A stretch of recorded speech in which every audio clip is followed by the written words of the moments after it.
16 दिन श्राद्ध के होते हैं और 16 दिन श्राद्ध में से है कोई भी एक दिन श्राद्ध का जो तुम्हारी मर्जी पड़ जाए, जिस दिन तुम घर में फ्री हो, जिस दिन तुम्हारी मर्जी पड़ जाए, जिस दिन तुम्हारा मन कर जाए, उस दिन विष कपि नाम लेकर एक रोटी में थोड़ी सी शक्कर या गुड़, थोड़ा सा चावल, थोड़ा सा अगर चावल नहीं हो तो खीर बन जाए तो ज्यादा अच्छी है, और रोटी के अंदर रखकर वर्ष कपि या विष कपि भगवान शंकर का एक अवतार नाम लेकर अपने दरवाजे के बाहर खड़े होकर जो गौ माता को श्राद्ध पक्ष में किसी भी दिन ये भोजन वर्ष कपि का नाम लेकर दे देते हैं, उसके घर में तभी संपदा की कमी नहीं आती, धन की कमी नहीं। श्राद्ध पक्ष के अंदर चुटकी भर आटा दरवाजे की दोनों चौखट पर डाला जाता।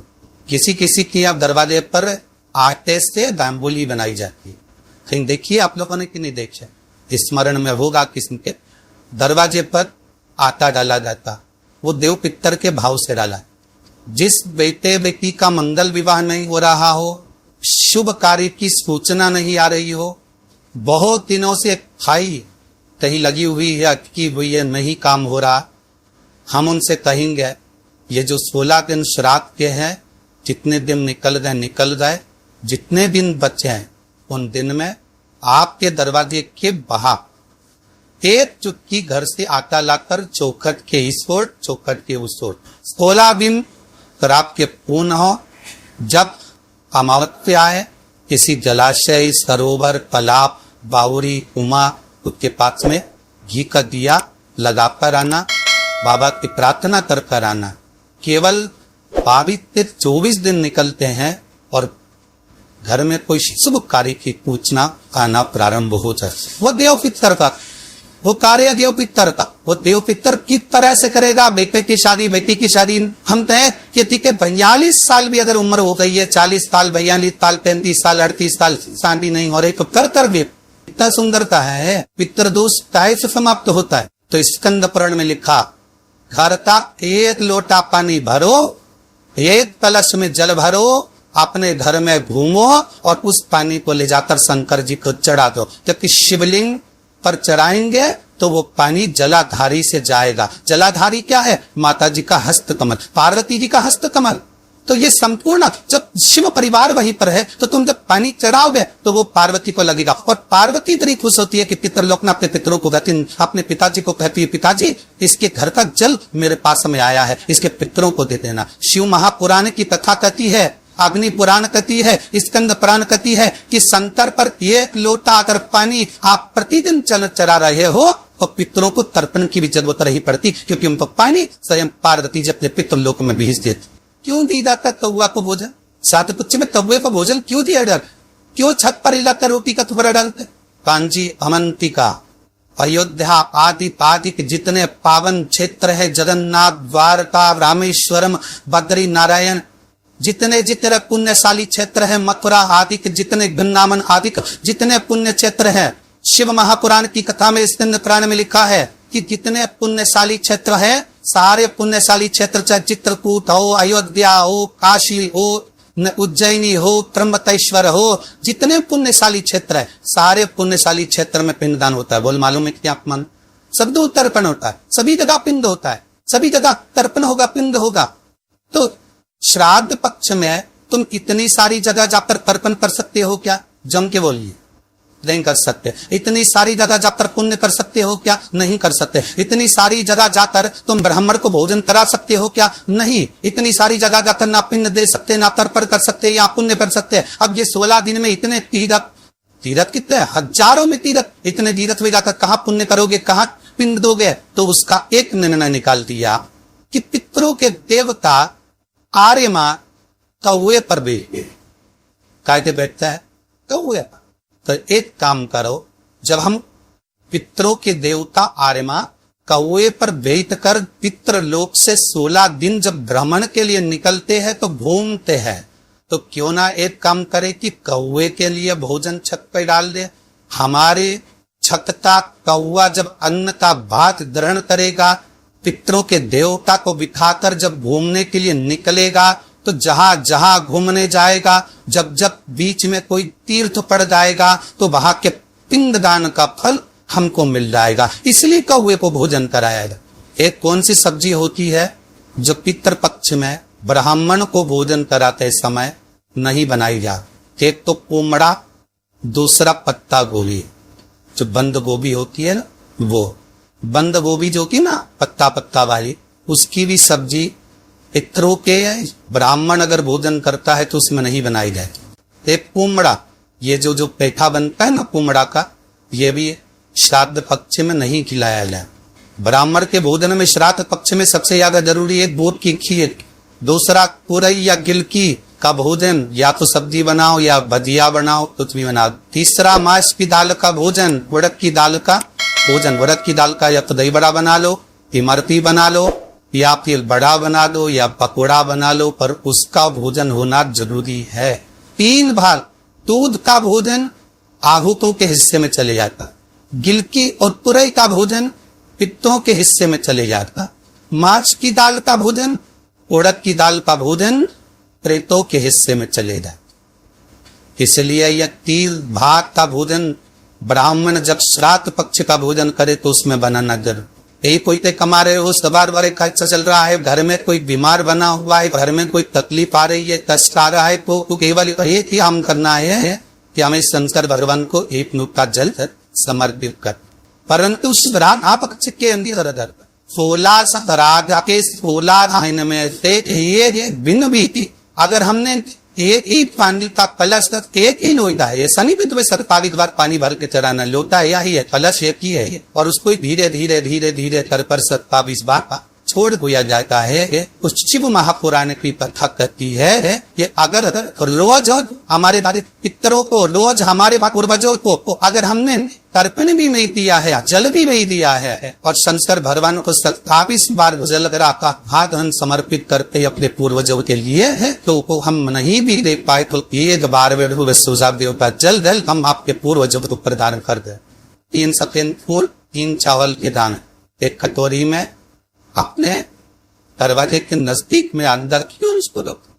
किसी भी दिन जब तुम्हारा मन पड़ जाए, श्राद्ध पक्ष में करने के लायक ही बस तुम्हारा बेटा कंपटीशन एग्जाम में बेटा परीक्षा दे रहा हो, नौकरी के लिए अप्लाई कर रहा हो, या उसको कोई कुछ पाने की ललकता है वो नहीं कर पा रहा, या दुकान व्यापार व्यवसाय के लिए कार्य कर रहा है पर उसका नहीं जम पा रहा, कोई लोन लेने के लिए अप्लाई कर रहा है नहीं जम पा रहा, तो 3 सफेद पुष्प और 3 चावल के पितरों की 3 बेटियां मेना, कन्या और कला।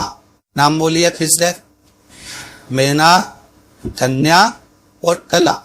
पितरों की 3 बेटियां, इन 3 बेटियों का नाम लेकर दरवाजे के पास में कटोरी पूरा कर, जो बेटा जो बेटी जो कंपटीशन एग्जाम में बैठ रहा है या कुछ ना कुछ करने की उनकी ललकता है, उस बेटा बेटी का नाम स्मरण बोलता बोलता उसी चावल और पुष्प को बाबा देवादिदेव महादेव के मंदिर में भगवान श्री नंदीश्वर को स्पर्श कराकर शिव जी की अशोक सुंदरी वाली जगह, अशोक सुंदरी की जगह मालूम है ना सबको, अशोक सुंदरी का स्थान अशोक सुंदरी वाली जगह पर उसको समर्पित कर 3 महीने के अंदर बाबा देवादिदेव महादेव उसकी नैया पार जन्म करेगा निश्चित। पर इसके साथ उसकी मेहनत, उसकी लगन, उसका भरोसा, उसकी दृढ़ता, उसकी पढ़ाई पक्की होना चाहिए, उसका कर्म पक्का होना चाहिए, इसकी मेहनत पक्की हो। कितने पुष्प, कितने चावल, नाम बोलिए, मेहना, कन्या और तला, ये 3 दे पिताओं की क्यों लड़कियां है जो पितरनौक में निवास कर। सभी जिगरे ईश्वला आए हैं बड़े भाव से। जिगली ज्यादा आप लोग व्हाट्सएप पेज तो भेज सकते हैं, लिंक शेयर कर सकते हैं, लिंक शेयर करें और इसका खूब सका का लाभ अपने जीवन में उतारिएगा। क्या करना चाहिए अगर पितृदोष है और उससे निवारण करना है, शांति पाना है, तो क्या करना होगा? उसका एक ही तरीका महाराज, अमावस्या के एक दिन पहले 14 के दिन पीपल के 7 पत्ते लीजिए और 7 पत्ते पर शंकर का नाम ओम नमः शिवाय लाल चंदन से लिख दीजिए। 7 पत्ते पर लिखकर उसको मौली, जैसे हमने अभी 15 बार मनते ना ऐसे मौली की बंदरबार मान लीजिए, घर के मुख्य दरवाजे पर लगा दीजिए। कौन से दिन? अमावस्या की एक दिन पहले, 14 अमावस्या के दिन दोपहर के 12 बजे उस बंदरवाल को खोल लीजिए, दूध की कटोरी कच्चे दूध की हाथ में ले लीजिए और पत्ते का, पीपल के पत्ते का अग्रभाग उस दूध में डुबो दीजिए और उसको ले जाकर पीपल के पेड़ के नीचे ऐसा कैसा ही विसर्जन कर दीजिए। कटोरी वापस लेकर आ जाइए। मात्र 2 अमावस्या करोगे, आपके घर का पितृदोष समाप्त होगा, लक्ष्मी बढ़ेगी, घर से रोग समाप्त होगा और घर में प्रेम बढ़ेगा। पितृदोष को समाप्त करने का इससे सुंदर कोई तरीका ही शिव कर सकते, शंकर के सिवा। कई लोग कहते हैं कि श्राद्ध पक्ष आ गया, ये कर लेना चाहिए तो प्रेत योनि से मुक्ति हो जाएगी। पितरों की शांति के लिए ये कर लेना चाहिए तो पितृ मुक्त हो जाएंगे। पहले तो एक बात अच्छे से समझ लो, पितृ मुक्त नहीं होते, उनकी शांति होती है। क्या होती है? जम के बोलो जरा। उनकी शांति होती है।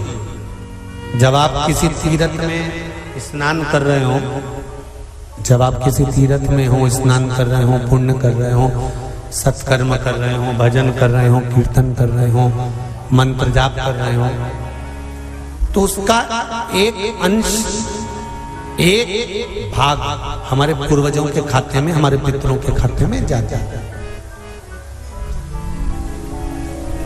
उनके खाते में पहुंचता है, ये निश्चित है। आपने किसी ब्राह्मण को भोजन कराया,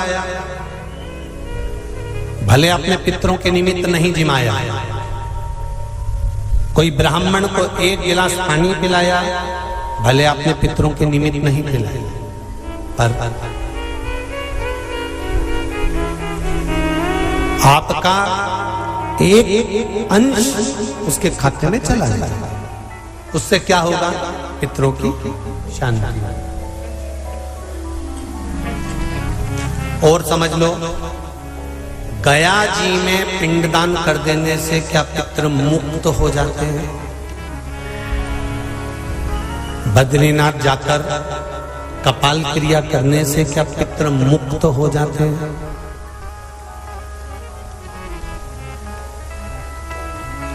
भाई,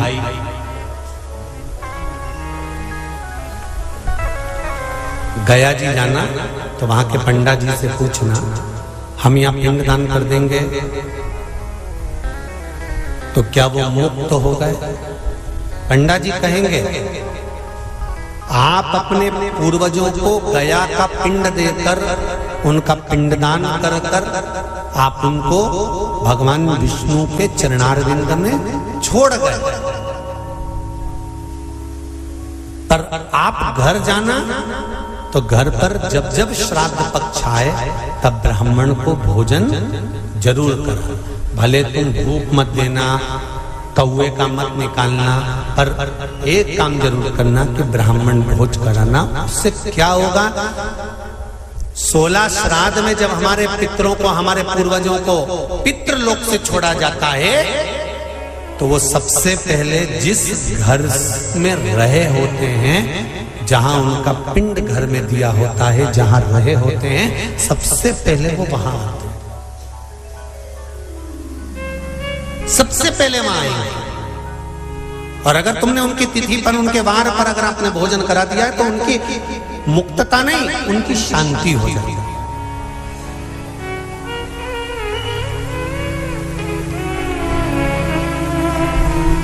पितरों की मुक्ति कैसे है?